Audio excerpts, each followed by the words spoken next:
মন্ত্রী, অভিভাবক সদস্য, শিক্ষকবৃন্দ এবং অভিভাবকবৃন্দ এবং আমার প্রার্থীয় শিক্ষার্থীবৃন্দ, সবাইকে আমার আন্তরিক শুভেচ্ছা ও অভিনন্দন জানাচ্ছি। আজকে আমরা একটি সুন্দর দিনে সুন্দর ক্ষণে আজকে সবাই একত্রিত হতে পেরেছি, এতে আমাদের কাছে খুবই ভালো লাগতেছে। আমরা চাই আপনারা অভিভাবকেরা আমাদের মাঝে আসুন, আমাদেরকে দিক নির্দেশনা দিন বা আপনাদের সন্তানদের খোঁজ খবর নেন, এটা আমরা সবসময় কামনা করি।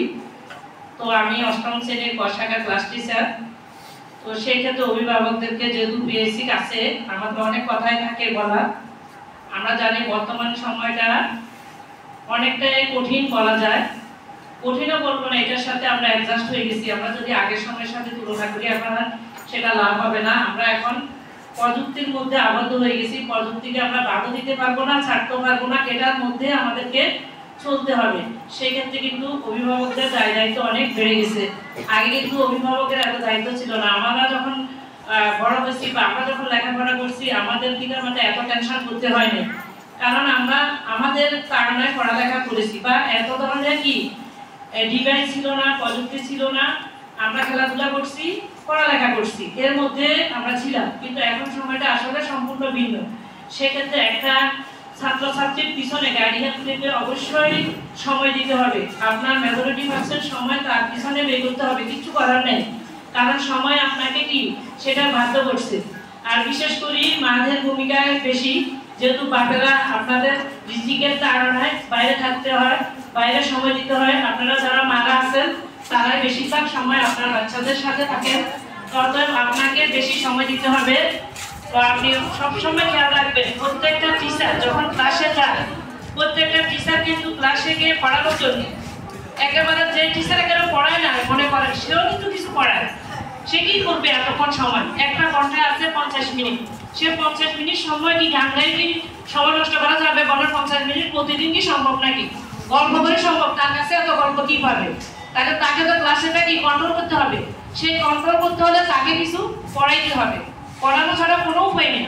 তাহলে প্রত্যেকটা টিচার ক্লাসে কিন্তু পড়ায়, স্টুডেন্টদেরকে পড়ায়, আবার পড়াতে কিছু কিন্তু যে সময় আছে এই সময়ের মধ্যে সম্পূর্ণ করা আদায় করা সম্ভব হয় না, বা আমাদের স্টুডেন্টরা আমরা ওই মানে ওই যোগ্যতা সম্পূর্ণ আমরা স্টুডেন্ট আসলে পাই না। যখন ওরা ষষ্ঠ শ্রেণীতে ভর্তি হয়, আপনারা যদি দেখেন ওদেরকে যদি আমরা যদি ভর্তির পরীক্ষা নিতে পারতাম, তাহলে আমরা বুঝতে পারতাম ওদের অবস্থা আসলে কি। ওদেরকে যদি ভালো করে নামটা লিখতে দেওয়া হয় বা বর্ণমালাগুলো লিখতে দেওয়া হয়, তারা কিন্তু পারবে না। ওই রকমের স্টুডেন্ট আমাদের অনেক আছে। সে স্টুডেন্টগুলোকে আমরা লালন পালন করি, কিন্তু দশম শ্রেণী পর্যন্ত নিয়ে যাই। সেখান থেকে যে আমরা অন্তত এসএসসি পরীক্ষা একটা মোটামুটি একটা রেজাল্ট নিয়ে আসি, কারণ আমরা যেই মানে স্টুডেন্ট পাই। আর আমাদের এই অঞ্চলের বেশিরভাগ মানুষের এতটা বেশি সচেতন আমি সেটা বলবো না, আবার এতটা বেশি কি স্বাবলম্বী না। এখানে আমাদের স্কুলে যাদেরকে ভর্তি করায় মেজরিটি পার্সেন্ট আমরা দেখছি ওরা দরিদ্র পরিবার থেকে আসে, যাদের অর্থনৈতিক অবস্থা একটু ভালো আছে। দেখা যাচ্ছে ওরা চলে যাচ্ছে শহরের বিভিন্ন স্কুলে বা চলে যাচ্ছে ওরা কি বিভাগের বিভিন্ন স্কুলে, ওরা কিন্তু আমাদের সালাউদ্দিন স্কুলে আসে না। দু চারটা যে ভালো স্টুডেন্ট আমরা পাই, তারা আসলে গরিব ঘরে আছে বিধায় তাদেরকে আমরা পাই।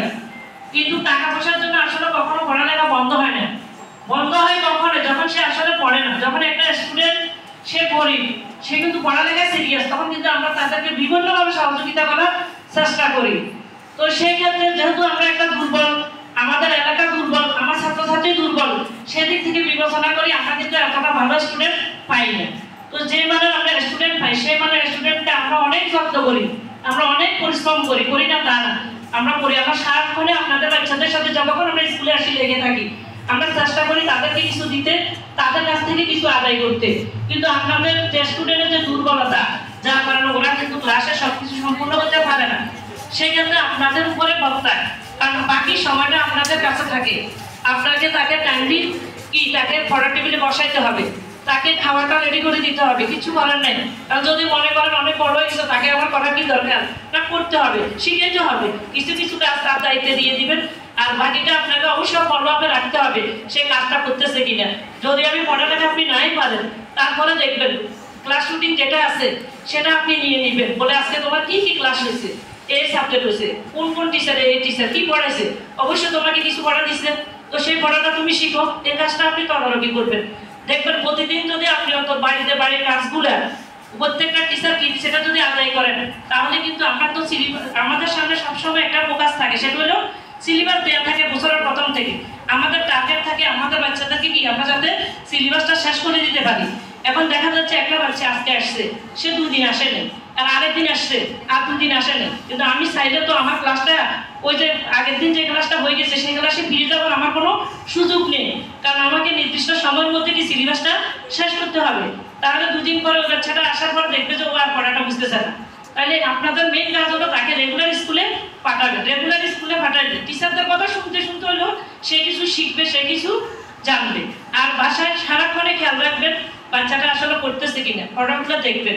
সে মোবাইল ডিভাইস দিয়ে কোনো টিভি, আপনার মোবাইলটা আছে, তো ওকে ওকে যদি মোবাইল দিতে হয় আপনি সামনে থাকিয়ে দিবেন। সে যদি মনে করে যে আমার কোনো পড়া মোবাইলে আছে, এসে যদি এখনকার যে কারিকুলাম, বিগত দিনে যে একটা নতুন কারিকুলাম ছিল, সেই কারিকুলামে লেখাই ছিল মোবাইল ইউজ করার জন্য, বা এখানে অনেক কিছু বইতে ছিল না, সেজন্য মোবাইল কাটাকাটির জন্য এখানে নির্দেশে ছিল।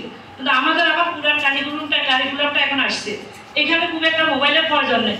যদি ওরা চায় কোনো কারণে আপনি সামনে থাকিয়ে দিবেন, অসুবিধার কিছু নেই, আপনি দিবেন, সেটা আপনি কেয়ার করবেন। তারপর আপনি মা, আপনার কষ্ট বেশি, আপনার দায়িত্ব বেশি। বাচ্চারা দেখবেন বাপের কাছে যায় না, বলবে না, যত কষ্ট সুখ দুঃখ আপনার কাছে শেয়ার করবে।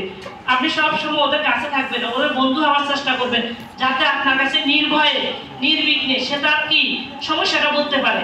হয়তো তার যাত্রার মধ্যে কোনো সমস্যা হচ্ছে, সে তার ক্লাসে কোনো সমস্যা হচ্ছে, দেখা যায় এমন ভাব নিয়ে মানে গার্ডিয়ানরা থাকে, ওরা ওদের পাশে যাওয়ার সুযোগ পায় না। আপনি এমনভাবে ওদের সাথে আচরণ করবেন, এক্সপ্রেসটা দিবেন, যাতে আপনার সন্তানটা আপনার সাথে কি শেয়ার করতে পারে। কোথাও যদি কোনো খারাপ কাজে জড়ায় যায়, সেটা যাতে আপনার সাথে কি শেয়ার করতে পারে, ওইভাবে সুযোগটা আপনি সৃষ্টি করে দিবেন। তারপর প্রতিদিন কথা হলো তার খাওয়া দাওয়া খেয়াল রাখবেন। তো আমার এই কথাগুলো থাকবে, রেগুলার স্কুলে পাঠাবেন, রেগুলার টিচার কি পড়াচ্ছে সেটা দেখবেন, সেটা তাকে বলবেন, তাকে পড়া টাইমলি পড়াতে দিবেন। এইভাবে আমি আমার স্টুডেন্টদের সার্বিক উন্নতি কামনা করে আজকে এখানে শেষ করছি। তো আল্লাহ সবাইকে ধন্যবাদ।